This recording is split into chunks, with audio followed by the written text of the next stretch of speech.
Lecture de la lettre de Saint Paul apôtre aux Colossiens. Chapitre 3, des versets 1 à 11. Frères, vous êtes ressuscités avec le Christ. Recherchez les réalités d'en haut.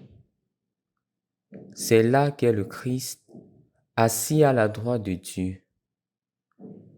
Pensez aux réalités d'en haut, non à celles de la terre. En effet, vous êtes passés par la mort, et votre vie reste cachée avec le Christ en Dieu. Quand paraîtra le Christ votre vie, alors vous aussi, vous paraîtrez avec lui dans la gloire. Faites donc mourir en vous ce qui n'appartient qu'à la terre: débauche, impureté, passion, désir mauvais, et cette soif de posséder qui est une idolâtrie. Voilà ce qui provoque la colère de Dieu contre ceux qui lui désobéissent. Voilà quelle était votre conduite autrefois, lorsque vous aussi, vous viviez dans ces désordres. Mais maintenant vous aussi, débarrassez-vous de tout cela: colère, emportement, méchanceté, insultes, propos grossiers sortis de votre bouche. Plus de mensonges entre vous. Vous vous êtes débarrassés de l'homme ancien qui était en vous et de ses façons d'agir, et vous vous êtes revêtus de l'homme nouveau, qui, pour se conformer à l'image de son Créateur, se renouvelle sans cesse en vue de la pleine connaissance. Ainsi, il n'y a plus le païen et le juif, le circoncis et l'incirconcis.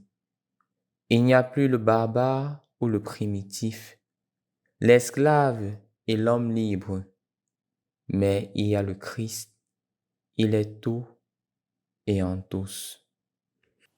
Au nom du Père et du Fils et du Saint-Esprit. Amen. Loué soit Jésus-Christ. Il y a de cela quelques jours, je parlais avec une de mes filles et elle est entrée dans le métro parce qu'elle est en Europe, dans un pays non francophone. Lorsqu'elle entre dans le métro, elle voit une place disponible. Elle s'efforce et elle s'assoit à côté d'une non africaine, d'une femme de race différente. Et lorsqu'elle s'assoit à côté de cette femme, la femme décide de se lever parce qu'elle ne voudrait pas une personne de cette race. Vraiment, il y avait un sentiment de dégoût à son égard. Bon, nous continuons la conversation et elle me raconte ça entre parenthèses. Mais quelques temps plus tard, je constate qu'elle dit à la dame, elle dit à un monsieur que oui, il y a la place, vous pouvez vous asseoir. Et on continue la conversation. Et le soir, alors, lorsqu'elle rentre des cours, on se met à parler. Je lui dis que comment était cette expérience-là? Comment tu t'es senti quand cette femme, justement, s'est levée avec ce sentiment de dégoût? Et c'est à elle de me dire, mon père, on trouve ça ici. Et la beauté, c'est que quand il y a ces personnes-là qui pensent encore bas, il y a d'autres qui pensent vraiment tout haut. Et c'est à elle de me dire que le monsieur qui s'était assis à côté d'elle a commencé à poser les questions pour savoir son pays, d'où elle venait, comment les choses étaient, et vraiment l'a même invité d'une certaine manière pour faire davantage connaissance. Vous voyez, c'est une réalité, mais deux perceptions différentes. Une personne qui a encore un sentiment de réalité terrestre, qui identifie l'autre seulement sur la base de la peau, une autre personne qui voit dans l'autre une créature et création de Dieu. C'est une réalité, mais deux manières de voir, deux différentes manières. Une qui est encore humaine, l'autre qui est céleste, qui est capable de voir dans l'autre une créature à l'image et à la ressemblance de Dieu.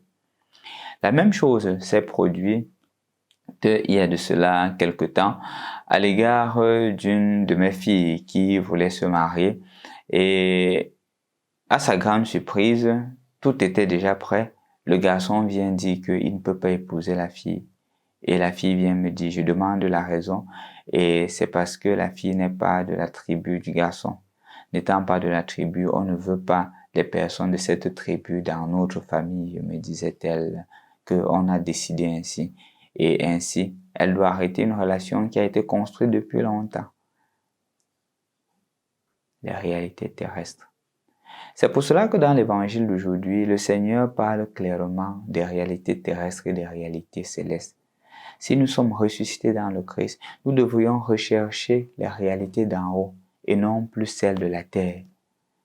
La réalité d'en haut, c'est celle qui nous unit à Dieu. Et ce qui nous unit à Dieu, c'est l'amour de Dieu. C'est toute action qui construit et favorise l'amour mutuel. C'est ce qui nous unit à Dieu.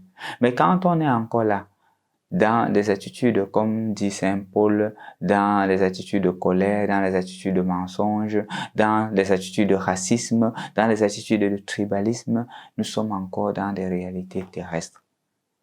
Le Seigneur veut t'inviter, le Seigneur veut m'inviter, le Seigneur veut nous inviter à rechercher les réalités d'en haut et non plus celles de la terre. De ne plus nous limiter à ces conflits inutiles.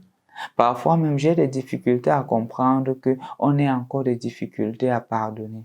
Je comprends la douleur qui nous habite, mais c'est parce qu'on est encore dans la réalité céleste. Je demande pardon si je le dis aussi franchement possible. Quand on est dans la réalité céleste, on voit encore les choses de notre point de vue. Parfois c'est malade, parfois c'est même alarmant quand certains enfants viennent me voir et me disent que j'ai demandé pardon à mon papa, j'ai demandé pardon à ma maman, j'ai demandé pardon à ma soeur et ma soeur a refusé le pardon. Et parfois ces personnes-là viennent à l'église. Mais je me demande toujours, peut-être que je dois encore prendre du temps pour comprendre comment est-ce qu'on a l'expérience de Dieu qui nous pardonne et on a la difficulté à pardonner. On dit j'ai mal, j'ai eu mal. C'est encore la réalité terrestre. Quand c'est le jeu qui prend la première place.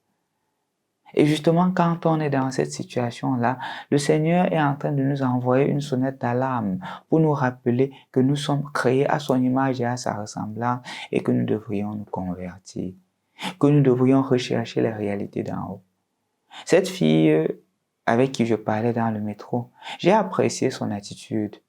Elle ne s'est pas lamentée sur le fait qu'elle soit rejetée par des personnes qui ne sont pas de sa race. Elle a plutôt vu le positif. Elle a vu qu'au-delà de cette personne-là qui l'a rejetée, il y a une personne qui l'a accueillie. C'est ça, rechercher la réalité d'en haut. Regarder les choses positives dans les autres. Apprécier ce que l'autre fait de bien. Et s'atteler sur ça, à s'accrocher à cela et d'avancer. Parce que si on avance toujours dans un regard pessimiste, si on avance dans un regard toujours de méfiance, dans un regard de haine, on ne recherche pas la réalité d'en haut. N'oublions pas ce que dit Paul aux Corinthiens aujourd'hui, le Christ est notre vie.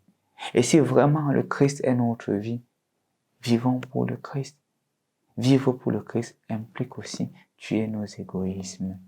Si c'est difficile, je t'invite aujourd'hui, demande au Seigneur cette grâce-là. Demande-lui la grâce de penser aux réalités d'en haut, comme il le dit. De te laisser émerger, de te laisser transformer par la réalité céleste. Et tu verras que petit à petit, le Seigneur te transformera.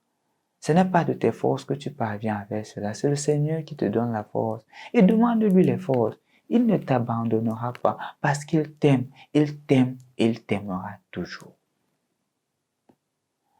Au nom du Père et du Fils et du Saint-Esprit. Amen.